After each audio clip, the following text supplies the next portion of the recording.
Step-by-step, Detox Cauterization Treatment. Begin by washing your hair with a treatment shampoo.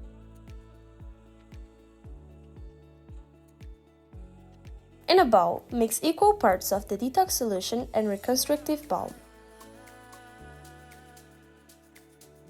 Apply the mixture evenly throughout the hair. Leave it on for 10 to 20 minutes.